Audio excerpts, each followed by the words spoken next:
Hello, it's Dr. Rose from Deep Roots Wellness in Defiance, Ohio. I'm a board certified naturopathic doctor, a licensed ecclesiastical holistic practitioner, and a master herbalist. And thank you so much for joining me for this weekly wellness video. I've really enjoyed doing these and answering some of your questions and talking about topics that are interesting to you. So first of all, I want to say if you have a suggestion for a future video, please leave a comment and let me know. And be sure to like and subscribe to my channel so you don't miss future wellness videos. So these videos are never meant to diagnose or treat anything. That is not what I do. I'm just here to share insight and information and empower you to take charge of your own health. So let's get started. Today I wanted to talk about my top 5 values that I like to keep in mind for maintaining my own health. So first of all, what are values? Values are usually used in regards to ethics. So if you understand what ethics are, it kind of goes along with that mentality. It can denote the degree of importance of something or an action with the aim of determining what actions are best to do or what way is best to live, or describe the significance of different actions. So that's a definition by Wikipedia. Google says that it's the regard that something is held to deserve, the importance, worth, or usefulness of something, such as your support is of great value. But this is the definition that I really like. A person's principles or standards of behavior, one's judgment of what is important in life. And when it comes to behavior, I think that's really important because our behavior influences or directly is the lifestyle choices that we are making for our health. And when we're working on our health, there are a lot of factors that come in. It can be environmental, it could be genetic, it could be a lot of different things. But I think that a good 50% of the outcome of our wellness depends on our behaviors or our choices that we're making with our lifestyle. So I think it's really important to think about these things and consider for yourself what your important values are. So for me, I'd like to share a little bit about this. First of all, I think for me, self-respect is really important. And this is something that these things are things that I'm working on all the time. I don't feel like you learn how to do these things and then you're off to the races and you never struggle with this again. Having values and knowing what's important to you and behaving in a way that carries those values out is a constant adjustment in life. It's a constant struggle of regaining balance. So self-respect is when we insist upon basically what is best for us. The alternative is no longer a tempting option. And this a lot of times happens right about the time when clients come to me. They sit down in the chair in my office, or we're consulting via telehealth, and they have hit their rock bottom with their health. And they say, whatever is happening with me, this is no longer acceptable.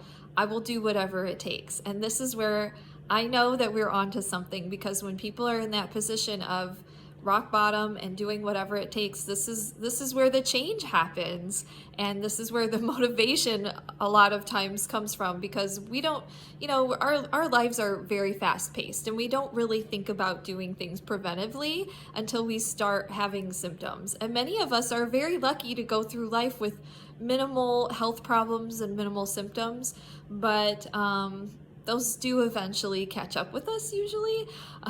Some of us experience this earlier in life, some later, but when you get to the point where you're sick and tired of being sick and tired, this is where this happens. And this is where the self-respect comes in, where you know that you need to make a change and you value your life and yourself enough to do that. I think a big part of self-respect for me as well is once I determine what's best for myself, is learning how to set boundaries with other people.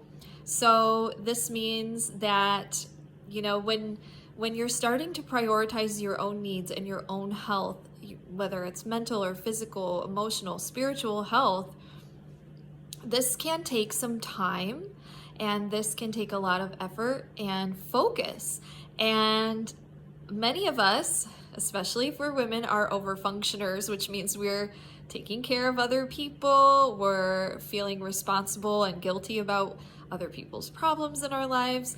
So at this point, when we decide that we're going to have some self-respect and take care of ourselves, we really have to step back and take a look at where we're spending our energy already, because we need to conserve our energy for really taking care of ourselves, right? So a lot of times, this is the hardest thing, is telling people, you know what, I would love to help you with that, but I think you're smart and capable of doing this yourself, and I really need to put the focus back on me right now. That's a very hard thing to say, and it's not a mean thing to say, but it's definitely a difficult thing for a lot of us to say, you know, that we are letting other adults take care of their own problems, and we are going to take care of ourselves. This also means that we have to ask for help, and asking for help is really, really hard for me. I don't know about you guys, but this is something that I've definitely struggled with as well. But learning to ask for help, being brave, and, you know, asking, sometimes delegating other tasks to other capable adults is a really great way of asking for and getting some help. So that's just something to keep in mind. So, sorry, my phone and my computer are not getting along very well today. I'm going to move this camera a little bit. Okay, so my second value is happiness.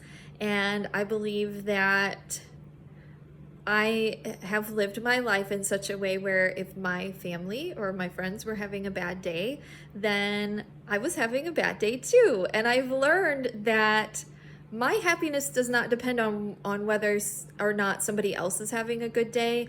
I can be in charge of giving myself a good day and being happy. And I have to choose to do this every single day when I wake up. So happiness comes into play where, you know, we all prefer to live each day being happy. That's the first thing you have to say is, would I rather live sad and upset and stressed, or would I rather live happy? So that's the first step, then putting it into play. But we know when we're taking good care of ourselves, we do feel physically, emotionally, and mentally happier. So then we go back to that first step of the self-respect, right? So if we don't have that self-respect in place and we are not taking care of ourselves, it's going to get in the way of us being able to really grasp onto the concept of taking care of our own self-happiness. My third value is love, and this is not only just romantic love, but the power of love is really profound and very simple. When we practice self-love, love of ourselves, and then have enough to give to our loved ones and put out into our life, we can achieve not only our goals, but really our dreams. And that's really important because nobody else is going to do this for us. We have to do this for ourselves. So when I think of love, I always think the first form of love we need to practice is love for ourselves, because we cannot pour from an empty cup. But the reason that we practice self-love for ourselves is not so we have a cup full to give to other people, but it's so we are taking care of ourselves, because who else is going to do it? It's our responsibility to do that, to take care of ourselves. Other adults can take care of themselves. If you have children, of course, that's a different story, but self-love first, take care of yourself. And, you know, I really, you know, I consider myself a Christian person and consider myself a servant and having a servant's heart, but I believe My interpretation of that, which I'm sure a lot of people disagree with, is serving myself, because why? It's nobody else's job to serve me. It's my job to serve me. My higher power has given me the tools to do this, and I should use them, right? Why would we ignore the gifts that we have received to do this? So love yourself first. All right, accountability. This keeps us on track with our goals and our dreams. So something that I have discovered about myself is that I'm not always honest with myself. And I think a lot of my clients struggle with this too.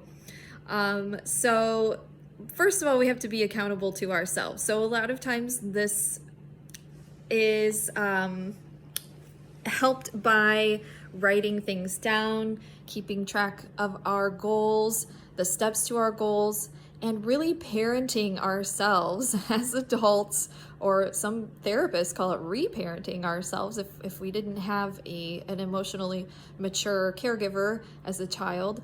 But really parenting ourselves, making sure that we have some rules, some personal rules that we follow as far as tasks that we do every day.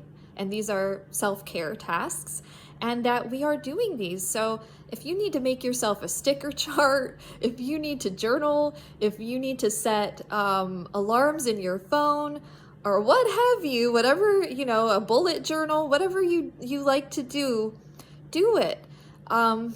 It really helps to keep yourself accountable. The other thing I really suggest is that when you're trying to make changes, it really, really helps to have a buddy who is doing this with you. If you don't have a friend who you trust or who is interested, you can always work with somebody like me. Part of my job is really keeping people accountable, asking how they're doing with their steps of reaching their goals, and taking care of themselves. So lastly, I really, really believe in having gratitude. So when we're conscious about how many opportunities we experience in one day to feel gratitude, we're fueled by a potently positive power. So I believe in gratitude. When I put it to work in my own life, it really makes a difference. Sometimes people will, at the end of the day, write down all the things that they're grateful for. Some people like to meditate or pray on these things.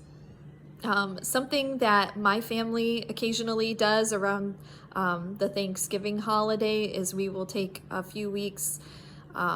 So every time we sit down at the dinner table, we will write down something that we're thankful for on a piece of paper, and we'll go around and share those things, and then we stick it in our gratitude jar.